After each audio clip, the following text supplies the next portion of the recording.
अंजुमन हकूक़ इंसानी सोसाइटी मियानी के ज़ेरे तमाम 40वां फ्री आई कैंप 23 मार्च को लगाया जा रहा है।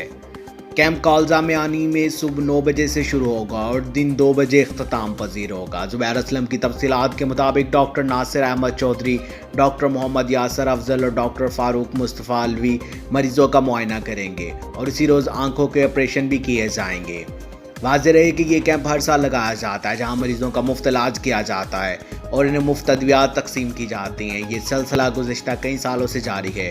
सोसाइटी के मेंबरान अपनी मदद आप के तहत माली इमदाद करते हैं, बल्कि दिन भर कैंप में अमली तौर पर मरीजों की देखभाल भी करते हैं। इस सदका जारिया के रूह रवान मोहतरम डॉक्टर मोहम्मद नवाज नासिर अल मारूफ कज़ाफ़ी हैं, जो अंजुमन हकूक़ इंसानी सोसाइटी मियानी के बानी और सदर हैं। सोसाइटी के दूसरे मेंबरान भी इस सिलसिले में काफ़ी मुतहरक और अहम किरदार अदा करते हैं।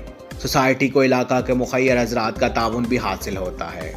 आपको एक आम खबर से अपडेट करते चलते हैं। अंजुमन हकूक़ इंसानी सोसाइटी मियानी के ज़ेरे तमाम 40वां फ्री आई कैंप 23 मार्च को लगाया जा रहा है। अब तक के लिए सिर्फ इतना ही। मज़ीद खबरों और अपडेट के लिए 94 न्यूज़ के साथ रहिएगा। आप हमारी खबरें यूट्यूब और फेसबुक पर भी देख सकते हैं। अपना ख्याल रखिएगा। अल्लाह हाफ़िज़।